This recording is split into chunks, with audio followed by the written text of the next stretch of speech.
মাঝে মাঝে আমার মনে হয় নামের সামনে ডাক্তার লিখতে পারলে কত ভালো হতো। মনে হয়তো ভালো। ডাক্তার গৌরবজিৎ বিশ্বাস। দেখো, এসএসসি তে আমার বায়োলজিতে মার্ক ছিল 99। এইচএসসি তে, এইচএসসি তো হয়ই নাই। হইলে আশা করি কাছাকাছি থাকতো। আমি মেডিকেল অ্যাডমিশন টেস্ট দিছিলাম, আমার শহীদ সোহরাওয়ার্দী মেডিকেল কলেজ চলে আসছিল। আমি 6 মাস পড়ছি ওইখানে। সো এগুলো হিসাব করলে নামের সামনে আসলে ডাক্তার উপাধি দেওয়াই যায়।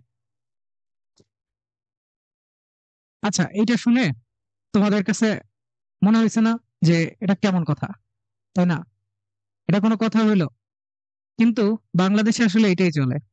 বাংলাদেশে 2 দিন পর পর কেউ একজন বলে যে ভাই আমরাও অনেক পরিশ্রম করি তাই নামের সামনে ডাক্তার লিখবো, এবং আমরা অনেক পরিশ্রম করি নামের সামনে ইঞ্জিনিয়ার লিখবো। নামের সামনে যদি ইঞ্জিনিয়ার লিখতেই হয়, বাংলাদেশে একজন ইঞ্জিনিয়ারিং স্টুডেন্ট এসএসসি দেয়, এইচএসসি দেয়, অ্যাডমিশন দেয়, অ্যাডমিশন না দিলে প্রাইভেটে ডিরেক্ট ভর্তি হয়, দেন ওইখানে প্রায় 4 বছর পরে, তাই না? একটা ইউনিভার্সিটিতে 4 বছর রক্ত জল করে পড়াশোনা করার পরে বের হয়ে জব এক্সামের প্রিপারেশন নেয়। বিসিএস এর প্রিপারেশন নিয়ে অনেকে বিসিএস ক্যাডার হয়। তো বিসিএস দিয়ে ইঞ্জিনিয়াররা তোমার নবম গ্রেডে ঢুকতে পারেন।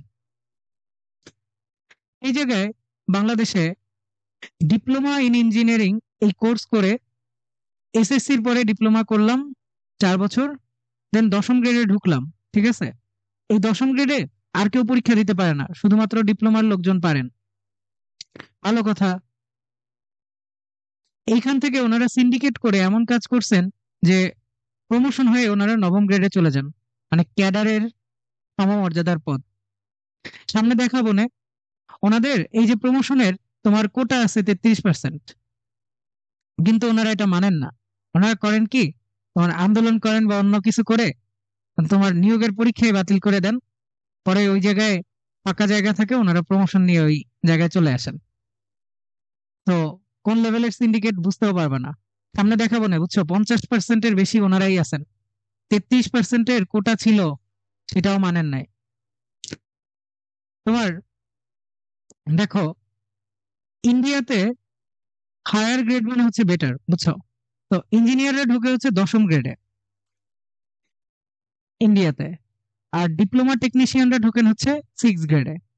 পাকিস্তানে দেখো, ইঞ্জিনিয়াররা ঢুকে হচ্ছে 17 গ্রেডে, আর ডিপ্লোমা টেকনিশিয়ানরা ঢুকেন হচ্ছে 11th গ্রেডে। পার্থক্য কত গ্রেডের? 6। বাংলাদেশে কত? নবম এবং দশম। বাংলাদেশে আর কি, নবম হওয়া মানে বেটার, ঠিক আছে? সো ইঞ্জিনিয়ারদের নবম গ্রেডে ঢুকতে হয়। আর ডিপ্লোমা ইন ইঞ্জিনিয়ারিং কোর্স যারা করছেন, ডিপ্লোমা হোল্ডার যারা, ডিপ্লোমা টেকনিশিয়ান যারা, তারা ঢোকেন হচ্ছে দশম গ্রেডে। ওনাদেরই পুরো কোটা ওইখানে, 100% ওনারাই খালি পরীক্ষা দেন, এবং সেইখান থেকে 33%-এর বেশি প্রমোশন পেয়ে নবম গ্রেডে চলে যান। আচ্ছা, দেখো, এই জিনিসটা আসলে আগে যে ছিল তা না কিন্তু।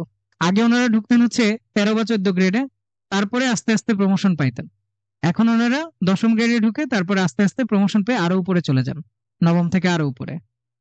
তো এইটা নিয়েই হচ্ছে সমস্যা, যে ইঞ্জিনিয়াররা তাদের যোগ্যতা অনুযায়ী পদ পাচ্ছেন না, আর ওইদিকে দখল করে রাখছেন ডিপ্লোমারা। তোমার 2013 সালে ওনারা আন্দোলন করছেন যে আমরা এই যে 13-14 গ্রেডে না, আমাদেরকে দশম গ্রেড ফিক্স করে দিতে হবে, একদম fix. It was promise to them. 13 সালে এই কাজ করছে। এর আগেও ওনারা 1994 সালে আন্দোলন করে আহ ওনাদের যে মর্যাদা আছে এটা বাড়াইছে। ভালো কথা। অন্যায্য দাবি নিয়ে আসলে আন্দোলন করলে কি হইলো? এটা তো ঠিক না, এটা তো ঠিক না। ওনারা আগে বিবেচিত হইতেন তৃতীয় শ্রেণীর কর্মচারী, সুপারভাইজার বা টেকনিশিয়ান হিসেবে। 94 সালে দ্বিতীয় শ্রেণীর সমমর্যাদা আদায় করছেন, অ্যান্ড 2013 সালে কি করছেন বললাম। তো আমাদের দেখো, একটু আগেও বলতেছিলাম যে 50%-এর বেশি ওনারাই সব জায়গা দখল করে রাখছেন। দেখো তো, তোমার ডিপিএইচই তে ডিপ্লোমা আছেন 52%, ঢাকা ওয়াসাতে কত, 77%, পিডাব্লিউডি তে কত, 42% এবং 52%। তোমার রোডস এন্ড হাইওয়েজে কত, দেখো তো, 74%। হায় হায়, তাহলে বুঝতেছো এই যে 33%-এর যে কোটা, সেটাও ওনারা মানেন নাই। অন্যায্যভাবে ক্যাডার সুবিধা পাইতেছেন ওনারা। তাহলে এটা কি মেনে নেওয়া উচিত কারো? না।